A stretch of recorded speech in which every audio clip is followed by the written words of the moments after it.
everybody. Welcome back to the Jackson Show. I'm your host, Jackson Solomon, and today we are going to be going over the recap of 4 of this weekend's best games, 2 from the college world, 2 from the NFL, and of course, we're going to hand out our weekly awards as always. So don't forget to hit the like, subscribe, and comment down below. And yeah, let's just jump straight into the video. Okay, we're going to start in the college football world. Had some good games in college this weekend, and so we want to start out with the show with a little college football. So it's Saturday night in Athens, and I don't want to say powerhouses, but 2 top 10 teams are facing off: the number 5 Georgia Bulldogs and the number 10 Texas Longhorns. So first quarter, following the kickoff, Texas gets the scoring off with a field goal, followed by a Gunnar Stockton touchdown. Then another back-to-back Gunnar Stockton touchdown to Noah Thomas. He's already got 2 touchdowns on the day, and a double-digit lead is already built. Despite it only being halftime. 14-3 the halftime score. A touchdown to Ryan Wingo from Arch Manning made the score 14-10. And then the fourth quarter hit, and Georgia kind of went off. 3 straight touchdowns, all of them from Gunnar Stockton. Had 2 passing touchdowns, one to London Humphreys, who's kind of a 4th, 5th guy on the depth chart, and then Lawson Lucky, one of the backup tight ends on Georgia, followed by a 4-yard touchdown run from Gunnar Stockton to capitalize things and put an icing on the cake in a 35-10 win over Texas. You couldn't tell this was a top 10 game. And I don't like when they do the headlines. Every dog has his day. Gunnar Stockton shines in blowout. But that's kind of the headline that I would have had. Gunnar Stockton played well. He didn't play well. He played good.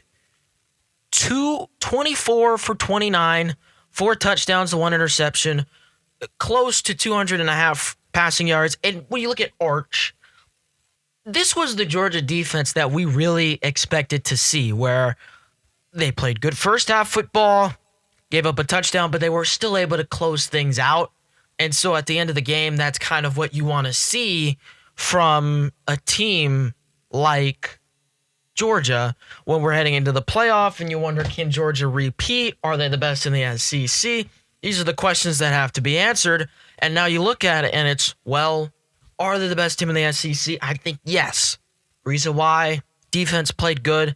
And I think Gunnar Stockton, this was the Gunnar Stockton that I think Kirby Smart had warned us about in the offseason. This was the Gunnar Stockton that had been talked about all offseason, where he is kind of I don't want to compare him to Stetson Bennett, but he is that kind of, not the mobile guy, but can use his legs, accurate passer. This is what was advertised all the way back in spring, summertime, July, kind of, June, July. That's what was being advertised with Gunnar Stockton. Now we're seeing it on the field, the on-field product. And he looked really good Saturday. For Texas, it's disappointing to look at Texas and say, they had a decent season because they went to Columbus first game of the year and they underperformed. They went to Florida, they underperformed. They went to Georgia and they underperformed again. And so now we talk about Texas making the playoff, or we talk about Texas having an opportunity to go to the playoff and play against let's say hypothetically, they get in, they're the 11. I think they'd have to play Oregon, if not Oregon, Ole Miss. No, right? And you still have to face the gauntlet that is Texas A&M. The game's at Texas. Texas is undefeated at home this season. We'll talk more about that through the progressing weeks as Texas A&M comes about. But I look at Texas right now and I say there's no shot they're making the playoff. Even if you beat A&M, I still think there's a Bama team that's ahead of you that's really good. I still think that because the 2 teams, I think we look at the group of 5, And there are a couple good candidates out there following this week. I think each week with a group of 5, it's been chaos because one team has lost a game. So one team has lost a game. Like a couple of weeks ago, it was Memphis. They beat USF. Then Memphis loses. Then it's USF. Then USF loses this past week. Now it's Navy. But really, we should be talking about North Texas, even though they lost to South Florida. So there's that. I look at that. That's a big factor. But they got to get in, right? And then you look at the ACC. Although the competition in this conference really has been weak, it's kind of funny to me how Miami's I believe, if I fact check this, Miami is the highest. I know this. Miami is the highest ranked ACC team, yet they don't even have a shot to go to the conference championship game. So it's the highest ranked conference champion. So if Miami makes it to 11 and Georgia Tech wins the conference, they're out. Like Miami doesn't get a playoff spot, which is a crazy thing to think about. But, yeah, that's crazy to think about. So now I go back to this game. Texas doesn't deserve a playoff spot to me. They just don't look good. Or they don't look good on the road, on a road environment. I think they could beat Ole Miss. They could probably find a way to Ole Miss. But if you're going to Autzen on what's going to be a crazy environment, whether it's night or daytime, at Autzen Stadium's going to be pretty tough. Pretty tough place to play. Pretty tough place to win. Especially with the role that Oregon's been on lately. Second game that we're going to talk about. I'm just going to hit you with it. Oklahoma versus Alabama. It's hard to talk about Saturday and not talk about this. Oklahoma, they get the scoring going with a field goal, and then after Alabama was kind of driving down the field, 8-play drive, 57 yards, pick 6. For Eli Bowen, I believe, if I'm not mistaken, he's related to the other Bowen that was I can't remember his name. But Eli, I think, is the linebacker. There was the other Bowen from last year. Hold up. I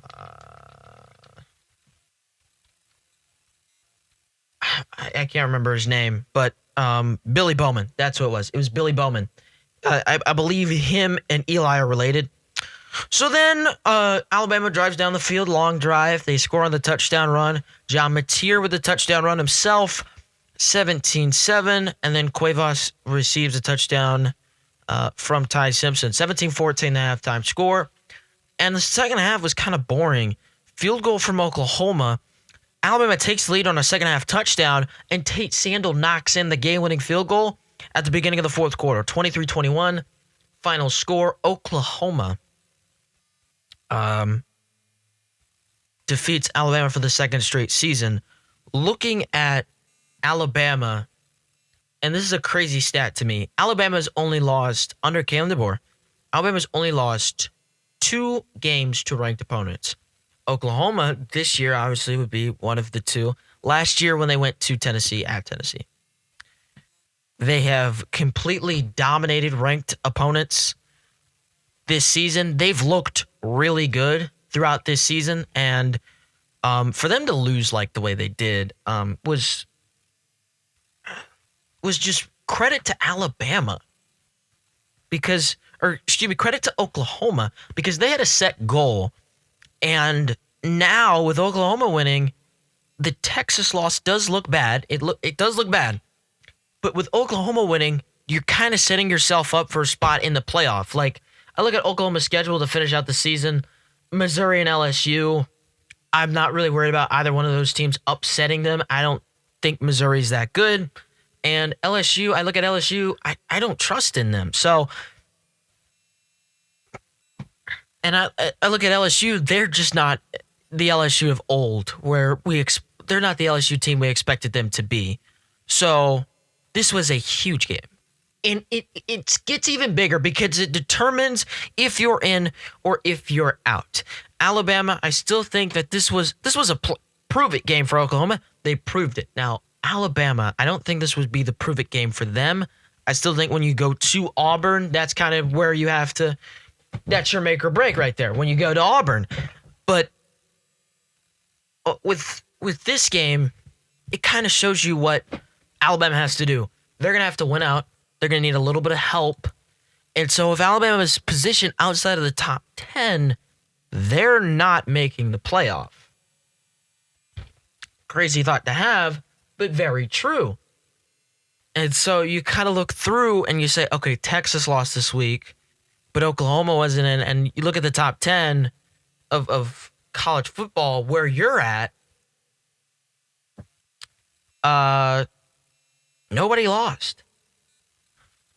So really, it gets harder for you. There's still could be a security blanket for them to still make it in, but nobody lost. So, there's something to look at there. Okay. Up next, we go to the NFL.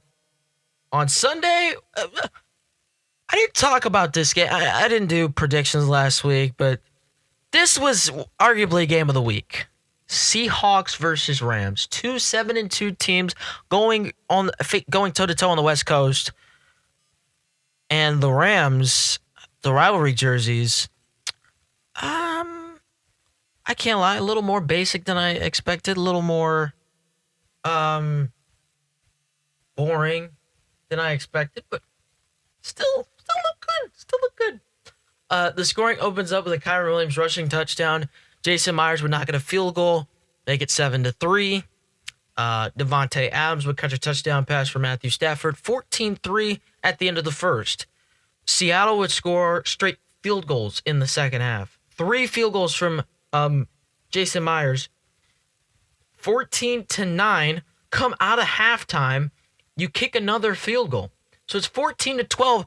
And the Rams, by the way, they're playing an excellent game defensively, right? So, moving on. Rams, Colby Parkinson, former Seahawk, scores a touchdown. They get the extra point. It's 21-12. Seattle, K9, Kenneth Walker III with a rushing touchdown. He's the only Seahawk to score this week. Led the team in rushing as well. And punt of the year. I can't believe we're actually talking about that, but punt of the decade. The Rams punter pinned Seattle down inside the 1-yard line. It was just amazing. I won't say perfect, but it was pretty good.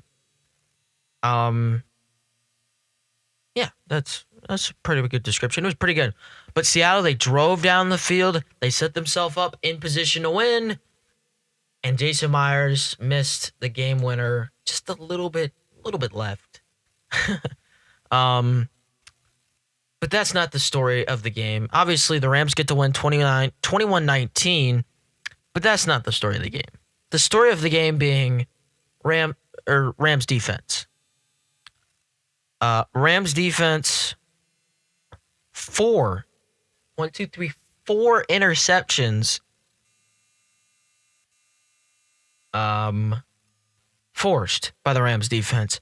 Now, me personally, and this is just me personally, I would bench a quarterback after 3. Sam Darnold the Seahawks did not score a touchdown till the fourth quarter. So, I always view it as a very bad thing when a quarterback has a negative touchdown to interception ratio, which, you should. It's never good to throw more interceptions than touchdowns, especially in a single game. But it's okay maybe if the interception ratio is 0-1, right, in favor of the picks. But for you to throw 4, and granted, give credit to the Rams defense because they played really well. They played really good. 4 interceptions. It's just mind-boggling. That a team could have a starter throw 4 picks and still have them in the game. Another thing to realize is that there was no running the ball. Kenneth Walker was the leading rusher. He had 16 carries for as much as I hate to say it, 67 yards, and he averaged 4.2 yards per carry. Zach Charbonnet, who's been the hot running back for Seattle, averaged 3.4 yards per carry on 37 yards and 11 carries. Like, there was no ground game for the Seahawks. And they controlled the time of possession too. They had the football for at least 15 more minutes than the Rams. And they lost. This is Rams defense domination because they can't. Like, I look at this, they scored 3 touchdowns. They ran the ball 20 times. They threw the ball close to 30 times. That's crazy to me. That's crazy to me. Right? But, the Rams defense dominated. Right? And so I'm not going to blame the interceptions on Sam Darnold because he had a bad game. This is a team that beat him twice last season. So it's okay. He had one bad game. And the defense that he played in that one bad game was really good. So I'm not putting all this pressure or all the blame on Sam Darnold because I look at it, it's really not, he's not the problem for real. And then moving on, like major takeaways from that game, Rams defense is really good. I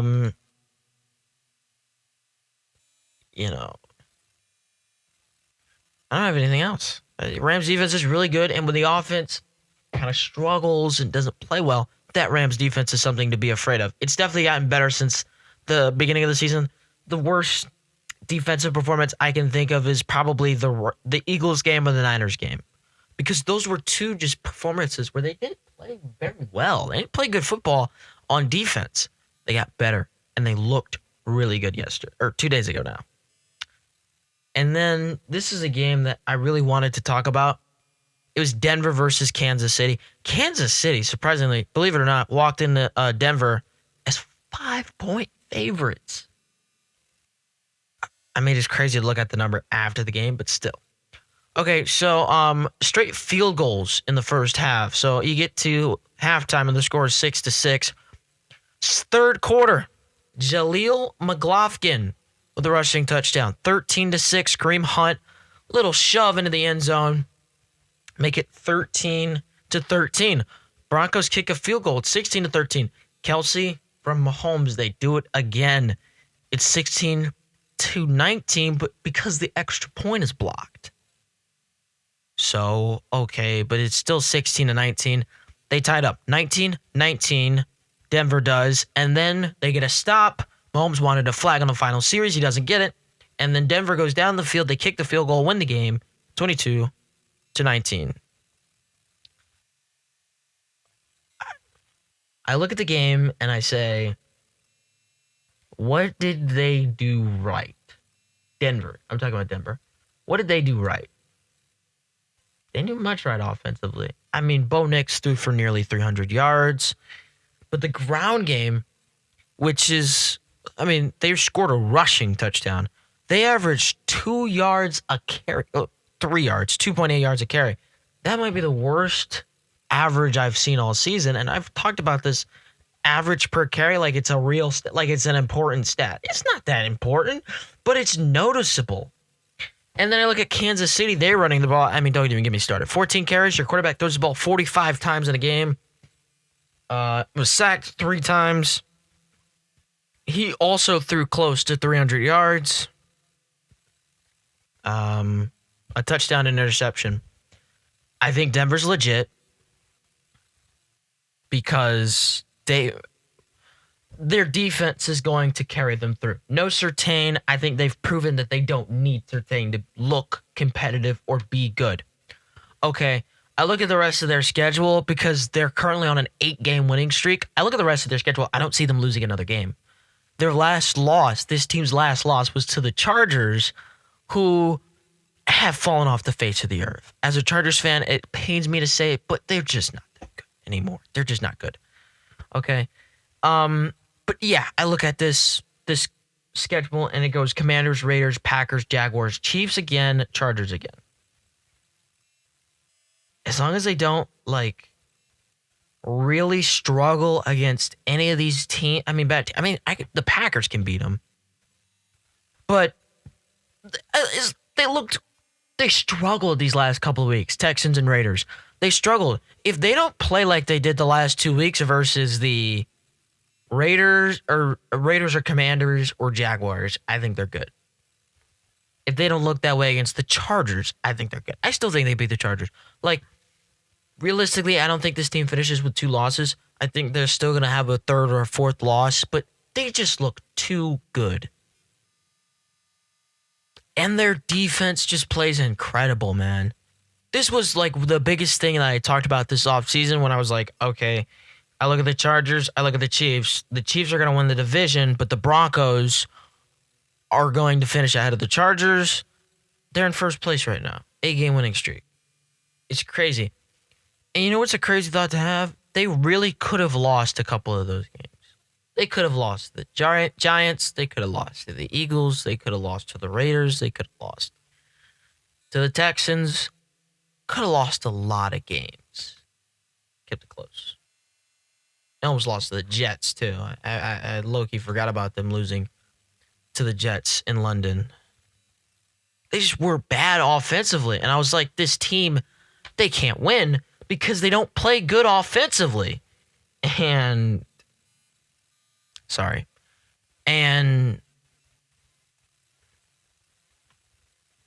they didn't have their, I mean, I wouldn't say they didn't play. I wouldn't say they play horribly.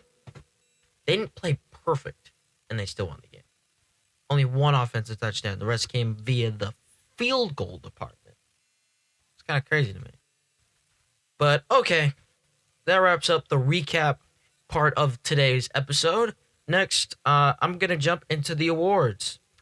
Starting with the college game of the week, I give it to number 11 Oklahoma versus number 4 Alabama. There were some closer games. I think, I can't remember. I was looking at one game and I was like, yeah, that's pretty good. I can't remember what it was now, but there were some other games that were really good. But looking at this one, this was the closest between 2 ranked teams that both really have a shot to make it in. Boston College, Georgia Tech, now that I think about it. Texas A&M versus South Carolina, which I will talk about in a minute. Those were some good games. But honestly, I give it to Texas. I give it to Bama, Oklahoma. Most competitive game this weekend. It was really good. Okay. College comeback of the week. We already know where this is going. Texas A&M was down 30 points at half. It was the largest comeback in school history. They come back, they win the game. They're 10-0. I mean, I've never seen anything like this. Granted, I was like in first grade during 28-3. But that wasn't a thing in college football. What it was in college football was ranked teams facing unranked teams. There was a possibility, and it was a large possibility, that the ranked team lost. That was this. I've never seen. They had 500 yards of total offense, 4 turnovers, 2 for 11 on 3rd down. Yet, they won the game after being favored by 16.5 points.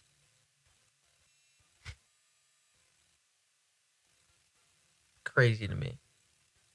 I've never seen anything like it. College upset of the week goes to Clemson versus Louisville. I look at the game, which I didn't watch, but I look at the game and I say, okay, Louisville lost this game on their own. Just bad on third. Like, Clemson's not that good. Their offense had 300 yards of total yards, right? You compare it to Louisville, they had close to 385 yards. Clemson had converted 1 third down the entire game. What? And they won the game. They didn't even score. They scored 1 touchdown. This has like been the weekend of 1 touchdown teams. Where like defense just reigns supreme. they Louisville lost themselves this game because Clemson is just. I didn't think Clemson was good. I've given up on Clemson. I don't think that they're going to be. I didn't even think that they were going to compete in this game. They did, and it was a close game. Actually, yeah, I thought that game wasn't even going to be close, man. I thought it was going to be like Oregon, Minnesota, but that's a story for another day. College blowout of the week. I give it to Texas Tech UCF. It was 48-9 the final score. UCF has one conference win. All of their losses have come into conference play, and they didn't really just play good, you know.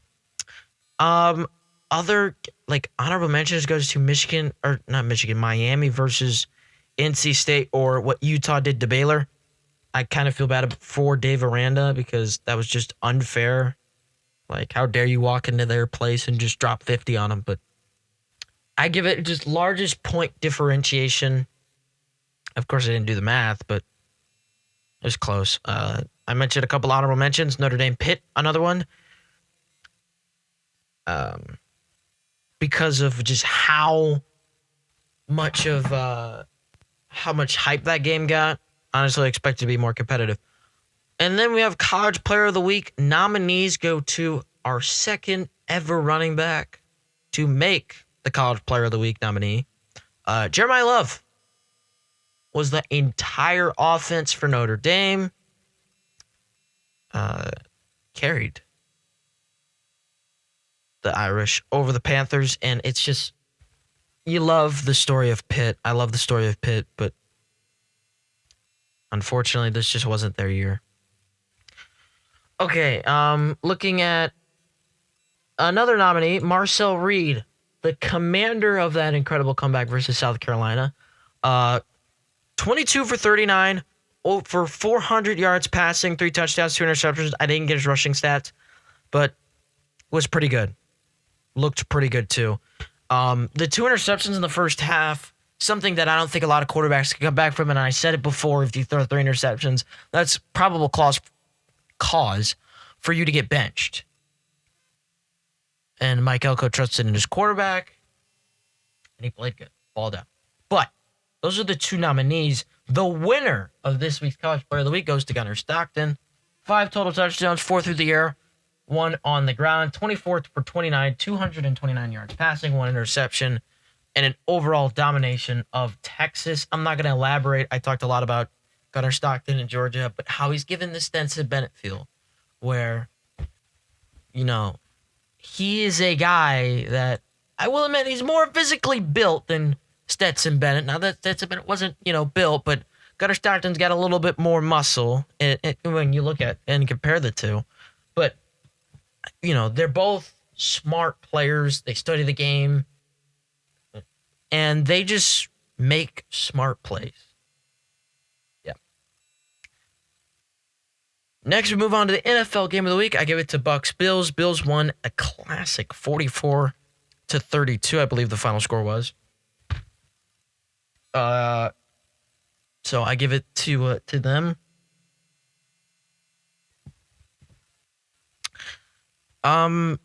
Was a great game. We're gonna talk more about it later through as we wrap up the awards. I look at NFL comeback of the week. I give it to Bears versus Vikings. Reason why I do is because there weren't a lot of comebacks this week, I will say. Weren't a lot. But the one comeback that did look good was, depends on how you look at it, was the Bears, because they played good first half, struggled second half.